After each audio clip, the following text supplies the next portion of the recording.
Soalan 5. Okey murid-murid, dengan menggunakan table method, find the range of values. Oh, table method. Okay, this is we have to solve the inequalities problem. So kita dah tersusun ni x ada x square, x and c, a, b, c general form. So kalau dah siap tersusun, kita factorkan dia, factorize. Okay, hati-hati factorize.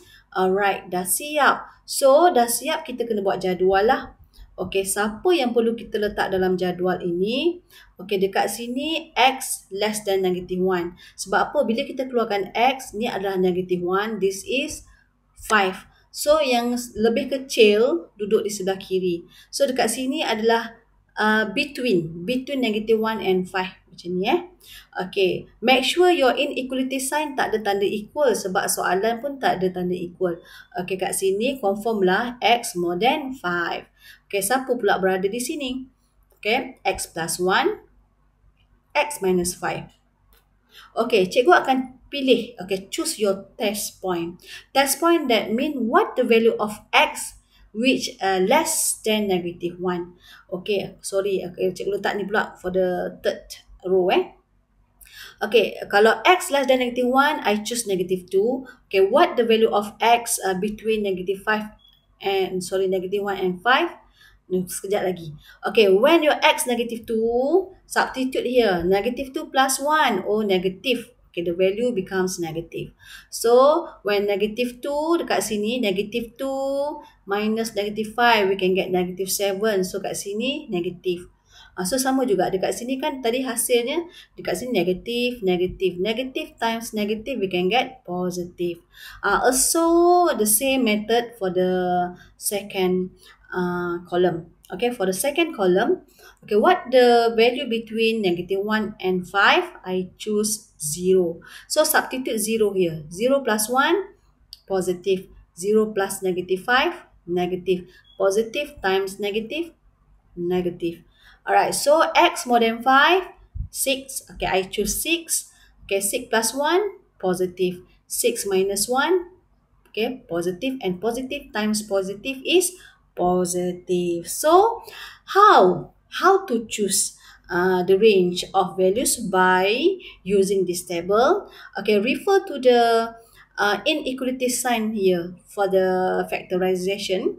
Okay, more than 0. If more than 0, okay, we refer to the positive region. Okay, this is positive region.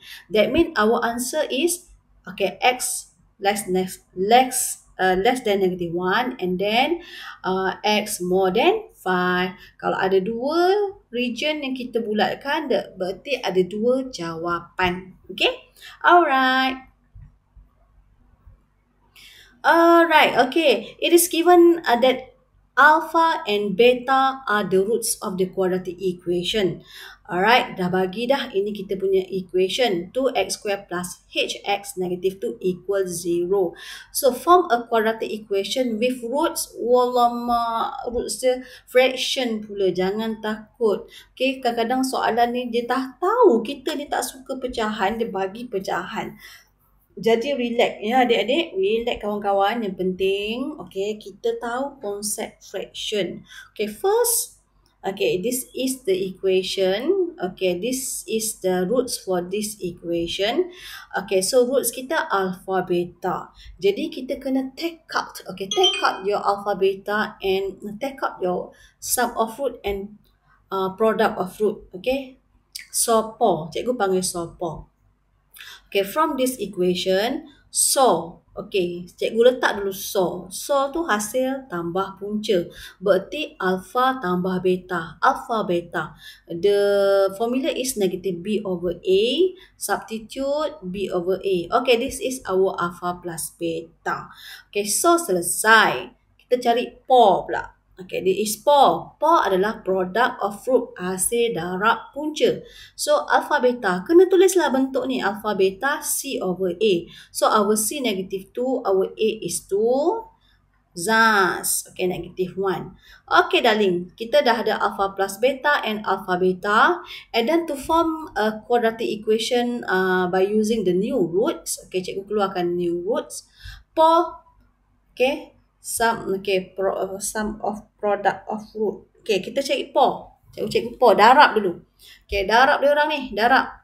Hati-hati darab kat bawah ni satu persatu. Alpha darab beta, alpha darab 1, 1 darab beta, 1 darab 1, thus. Okay, kita dah dapat macam ni. Okay, cikgu susun. Kamu nampak ni, alpha beta, alpha plus beta, cikgu bracketkan supaya, alpha beta is negative 1 and then alpha plus beta is negative h over 2. Okay, replace here. Replace kat sini. So kat sini hati-hatilah bila kita nak tambah ni. Okay, kita akan dapat begini. Okay, so murid-murid kat sini kita nampak pecahan dalam pecahan. Ini yang menakutkan. Okay, tapi jangan takut. Kita buat dia, bukan dia buat kita. Thus, apa yang perlu kita buat? Reciprocal. Maksudnya 1, kita darabkan dengan negatif 2 per H. Okay, jadi kita akan dapat negatif 2 per H lah. Okay, kita reciprocal. Sebab garisan hitam ni bahagi. Bila bahagi, tukar darab, dia akan jadi reciprocal lah, terbalik pecahan tu. Okey, kita dah ada por. Okey, kita cari pula so. Okey, so kita tambahkan mereka. Okey, disebabkan tak sama ni pembawah ni, kita kena samakan. Cikgu darab silang lah, darab silang. Alpha plus beta darab 1. Okey. Beta plus 1 darab 1. Okay, denominator darab denominator. Macam ni. Atas senang boleh selesai. Okay, kita selesai atas jadi macam ni. Bawah darab macam tadi dah. Macam ni. Okay, dah jadi macam ni sama juga. Tengok cikgu bracketkan. Jadi kita boleh replace lah macam tadi. Alpha plus beta, alpha plus beta, alpha beta. Kan? Okay, darab betul-betul. Ini 2. Ni, tengok cikgu buat. 2 ni macam mana nak gabungkan mereka, denominator kena sama, jadi over 2, maksudnya 2 ni sebenarnya 2 per 1, 2 darab 2, 1 darab 2 dapat 4 per 2 lah. Okay, sama juga begini. Alright, so sekarang okay, bawah ni akan jadi negative h over 2. Ni contoh lah, hitam ni bahagi, bila bahagi negative h over 2. Okay, bila darab ni maksud cikgu reciprocal, fraction ni terbalik lah macam ni. Okay, kita boleh darab. Okay, dapat hasilnya. Okay, sekarang kita dah berjaya dapat so and por. Next. Okay. Alright, so thus. Okay, apa lagi? Okay, this is formula to form the quadratic equation. So, x square negative so x plus 4. So dah ada, por dah ada. Replace. Sini. Replace dia. Okay, ingat. Okay, selalunya, okay, equation of straight line in the general form, kita tak ada pecahan ni. So, how to eliminate H? Okay, kalau cikgu, okay, times all semua ni dengan H. Jadi, H ni hilang, so kita dapat HX square. Dah siap. Thus. Alright, so selalunya, cikgu tak suka negatif kat luar. Cikgu suka positif. Bila kita tukar positif, maksudnya semua dalam tanda ini akan berubah lah.